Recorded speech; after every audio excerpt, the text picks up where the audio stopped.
નમસ્કાર વિદ્યાર્થી મિત્રો, આજે ધોરણ 9માં हिंदी वर्तनी, एમાં वर्तनी को उर्दू में हिज्जे और अंग्रेजी में स्पेलिंग कहा जाता है। जिस शब्द में जितने वर्ण या अक्षर जिस अनुक्रम में प्रयुक्त होते उन्हें उसी क्रम में लिखना ही वर्तनी है। हम वर्तनी संबंधी कुछ जानकारियों का अभ्यास करेंगे। उन्हें लिखते ही एवं बोलते समय मनन करने से वर्तनी दोष निश्चित रूप से दूर हो जाएगा। वर्णों की लिखावट में सावधानी। ख को रव की तरह न लिखे, इससे ख रव बनकर वर्ण से शब्द बन जाएगा और अर्थ हो जाएगा। दाना जैसे रवादार, तो दानेदार। घ पर पूरी शिरोरेखा होती है, जबकि त वर्गीय व्यंजन ह का पूर्व का गोल वाला सिरा मुंडा होता है और मुंडे भाग तथा शिरोरेखा के बीच रिक्त स्थान रहता है। तो इसी तरह थ, भ, य, स, श और श की लिखावट में ऊपर से मुंडे भाग के ऊपर शिरोरेखा नहीं होती। भ के ऊपर पूरी तरह से शिरोरेखा देने से म का भ्रम पैदा हो सकता है। तो निम्नलिखित संयुक्ताक्षर एवं इन संयुक्ताक्षरों का जिन शब्दों में उपयोग हुआ है ऐसे शब्दों का अध्ययन कीजिए। तो द वत्ता व बराबर द, विद्रान द्वार। द वत्ता द बराबर द, तो तद्दन राजगद्दी। द वत्ता म बराबर दम, पद्म छद्म, ऐसे शब्द बनेंगे। द वत्ता य बराबर ध्य, तो पद्य या विद्या। द वत्ता ध्य बराबर द्व, युद्ध प्रसिद्ध। द वत्ता घ बराबर ध, उद्घाटन उपोद्घात। ह वत्ता य बराबर ह्य, तो बाह्य सह्य। ह वत्ता रु बराबर ह, तो हृदय अपहद। स वत्ता र बराबर श्र, तो श्रवण श्रेष्ठ। ट वत्ता र बराबर त्र, तो राष्ट्र ट्रक। संयुक्त अक्षरों का उपयोग हुआ हो ऐसे अन्य शब्द अपनी किताब।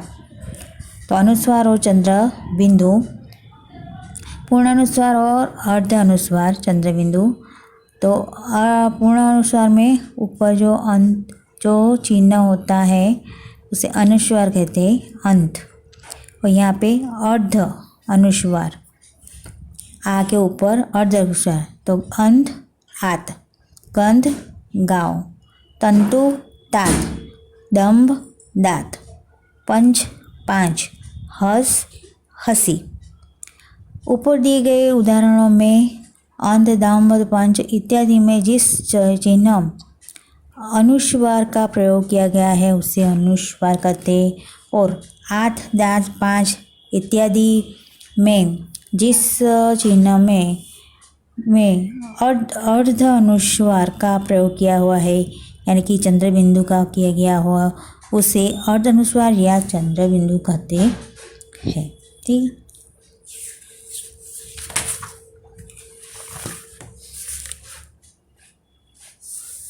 अब यहाँ पर है पूर्ण अनुस्वार के दो तरह के लिखा जाता है, उसके लिखने के दो रीतें निम्नलिखित है। तो वर्ग के अंतिम अनुनासिक वर्गीकरण के साथ और अनुस्वार के चिन्ह के साथ। तो शंकर शंख, तो ड, शंकर शंख। अजन चौवल, तो ज, तो अंजन चंचल। घंटा डंडा, तो यहाँ पे ण, घंटा डंडा। चंदन संत न, तो चंदन संत। ठीक है। तो अर्धानुस्वार का उच्चार पूरे अनुस्वार की अपेक्षा कोमल और हल्का होता है। इसे पूरे अनुस्वार की भांति अनुनासिक वर्ण के साथ ही नहीं लिखा जा सकता। उदाहरण के अंत को हम अंत लिख सकते हैं। तो पर आँख को आँख नहीं लिख सकते।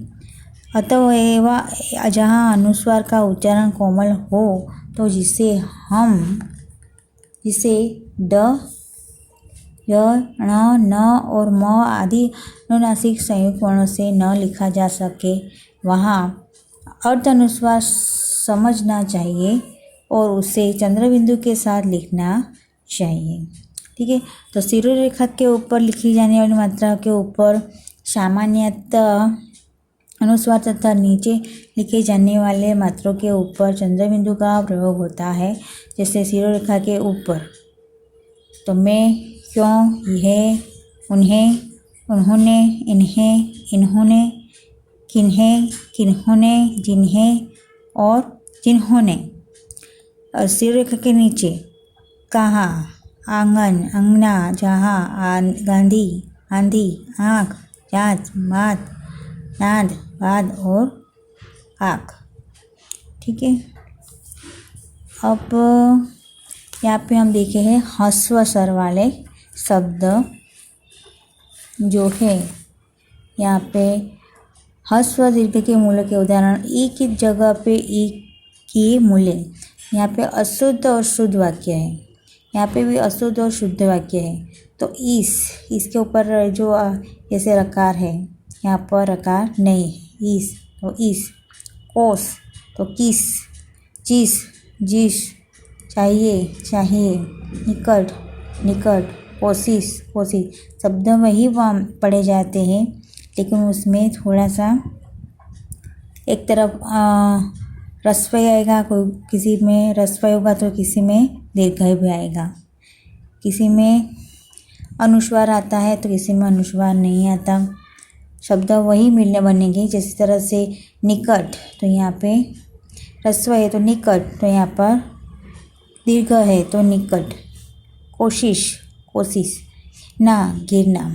यहाँ पे अंदर और बाहर वाली जो रस्व दीर्घ आती है वो आएगी। ये बाहर की तरफ है तो गिरना, ये अंदर की तरफ है तो ये गिरना। कठिनाई तो कठिनाई।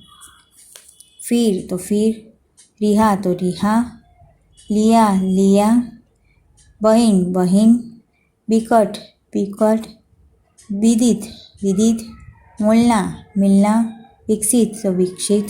ठीक है, ऐसे ही इस तरह से ई का ई तो ई की जगह ई को ट की भूले है तो चीज तो चीज, री तो नारी, नींद तो नींद, सती तो सती, स्त्री तो स्त्री, महीना तो महीना।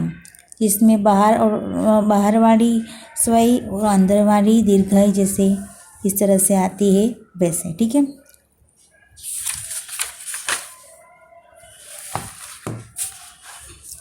यहाँ पे सब बुक में जहाँ पे ऊ की जगह ऊ के मूल्य तो तूने यो तूने। यहाँ पे સાતડાવાળું છે તો અહીંયા એકડાવાળું છે, બરાબર છે। यहाँ दूध तो સાતડાવાળું છે તો અહીંયા એકડાવાળું છે दूध। पूज्य तो पूज्य, ऊपर तो ऊपर, कानून तो कानून तो दूसरी, पूछना तो पूछना, फिजूल तो फिजूल, ज़रूरत तो ज़रूरत। ठीक है, इस तरह से। अब यहाँ पे ऊ की जगह ऊ तो तुम, हरा तो तुम्हारा, पहुँचना तो पहुँचना। यहाँ पे अशुद्ध वाक्य है तो यहाँ पे शुद्ध जो है इस तरह से लिखा जा सकता है वो। ठीक है,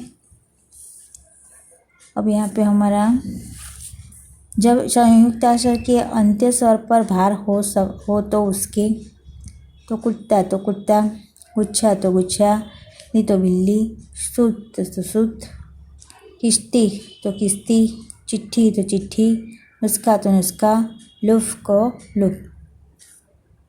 इकरा स्त्रीलिंग शब्दों के बहुवचन के रूपों में दीर्घ है तो ह्रस्व ई में बदल जाते हैं।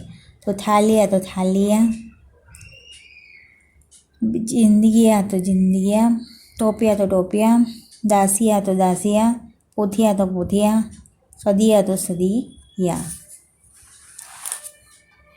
यहाँ पे संस्कृत से हुए तत्सम शब्दों में अंत्यति अधिकतर ह्रस्व होती है। तो गति तो गति, पति तो पति, भक्ति तो भक्ति। यहाँ पे बाहर वाली और अंदर वाली जिस तरह से रस्व दीर्घई जो है वो इस तरह से आएगी। ठीक है, तो श्रेष्ठता के शब्दों का प्रत्यय इष्ट की जगह से इष्ट होता है। तो कनिष्ठ तो कनिष्ठ, धनिष्ठ तो धनिष्ठ, ज्येष्ठ तो ज्येष्ठ, धर्मिष्ठ तो धर्मिष्ठ, बलिष्ठ तो बलिष्ठ, श्रेष्ठ तो श्रेष्ठ। ई प्रत्यय में ई दीर्घ होती है। तो जातीय तो जाति, प्रत्यय तो प्रातीय, राजकीय तो राजकीय, देशीय तो देशीय, वर्षीय तो वर्षीय, स्वर्गीय तो स्वर्गीय। सामान्य ई का प्रत्यय में ई ह्रस्व होता है।